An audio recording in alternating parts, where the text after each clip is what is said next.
escala de proporção. Então, quando eles fazem tipo, uma nota 5, não é o dobro de uma nota 2,5. Né?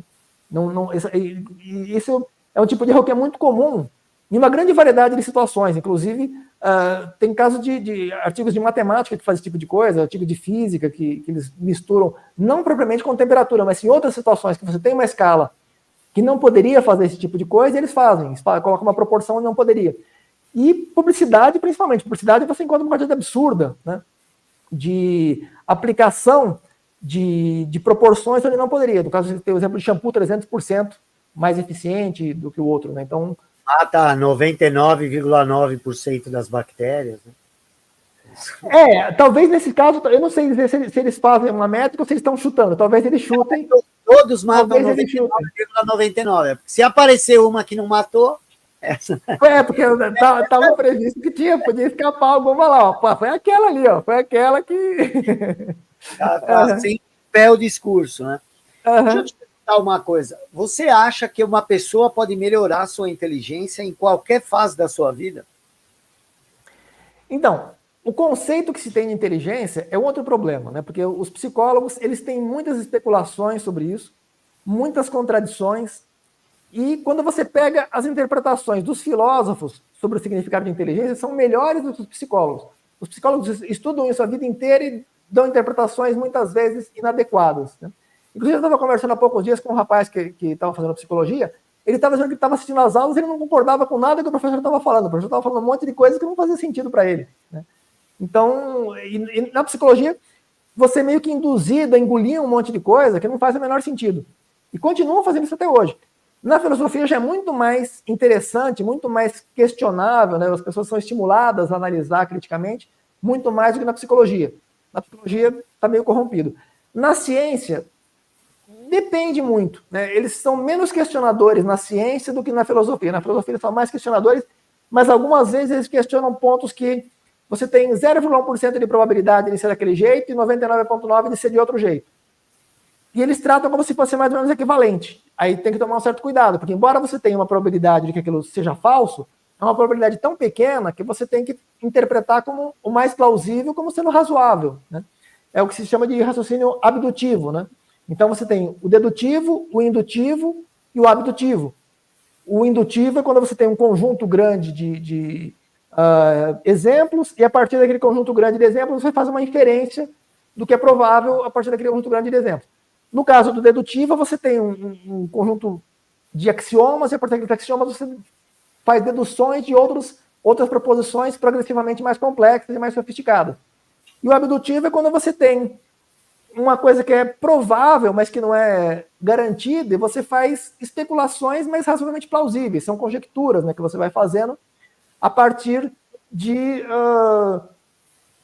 eventos que, embora você não possa corroborar cientificamente que aquilo é o mais apropriado, mas você tem uma boa plausibilidade. Então você vai construindo uma argumentação baseada naquilo. Ela não é totalmente segura, mas ela é bastante... A teoria do Big Bang, por exemplo, quase tudo que se tem em cosmologia, né, as medidas de distâncias intergalácticas, elas são... O efeito Doppler, por exemplo, ele se baseia na supernova do tipo A, que se baseia nas cefeidas, que se baseia nas paralaxes estatísticas, que se baseiam na paralaxe trigonométrica. Então tem várias etapas intermediárias para que se possa confiar no efeito Doppler relativístico.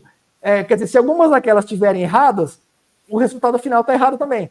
Só que você tem 98% de probabilidade de um, 99,8% de outro, 97,5% de outro. Então, no final, você vai ter lá 93%, 92% de probabilidade de que aquilo no final é uma boa representação. Não é tão confiável quanto se fosse gravitação, termodinâmica e tal, mas é plausível. Você tem 8% de probabilidade de estar errado, 92% de probabilidade de estar certo.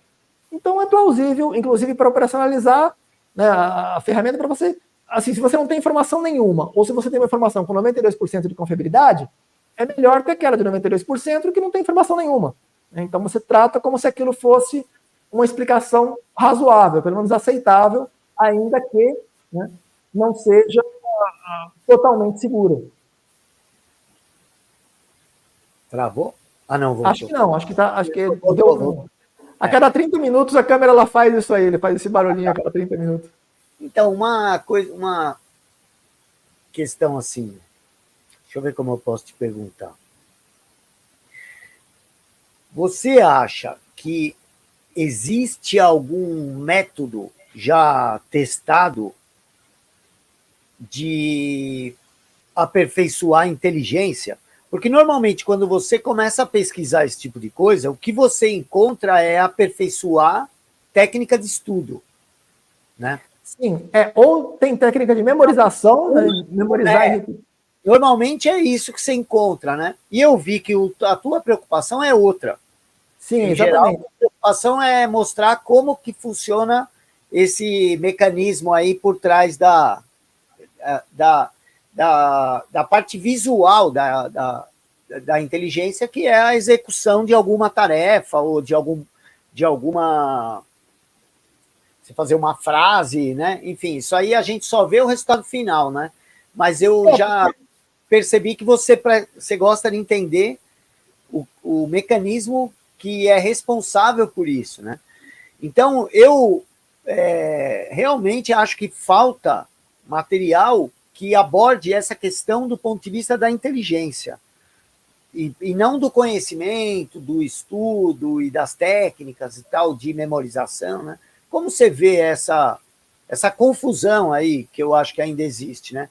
E tem até uma parte do teu livro aqui que você fala sobre leitura, mas aí eu complemento depois, que você põe aqui, a leitura torna as pessoas mais inteligentes, um capítulo que você faz uma reflexão muito interessante sobre isso.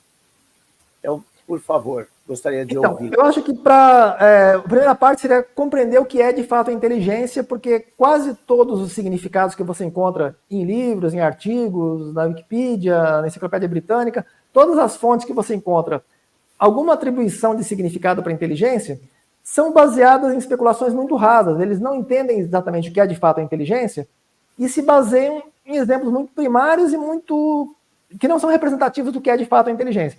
Eu acho que para que se possa entender a inteligência, primeiro é importante entender o que não é inteligência. Titulação acadêmica não é inteligência, memorização não é inteligência, cultura não é inteligência, né? Sucesso financeiro não é inteligência, mesmo sucesso acadêmico, premiações acadêmicas não é inteligência. A inteligência está muito mais relacionada à capacidade.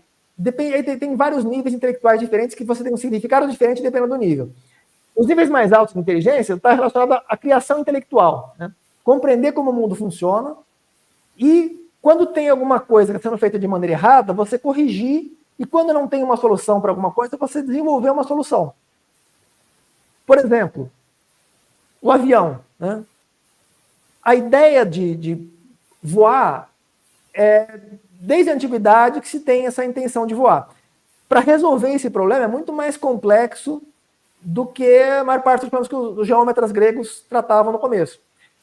E, inclusive, não era possível. Por exemplo, o Leonardo da Vinci, ele já tinha uma compreensão muito boa do que era necessário, né? Mas ele não tinha as ferramentas e os recursos tecnológicos para isso. Ele compreendeu que, para começar, a ideia básica não era imitar os pássaros, né? Até pelo Leonardo, o que eles queriam fazer, tinha a lenda do Ícaro e Dédalo, né? Que eles faziam aquelas asas, os gregos. Leonardo ele quase inventou um helicóptero, né? Pois é. Pois é, ele praticamente ele inventou, mas ele não conseguiu fazer voar.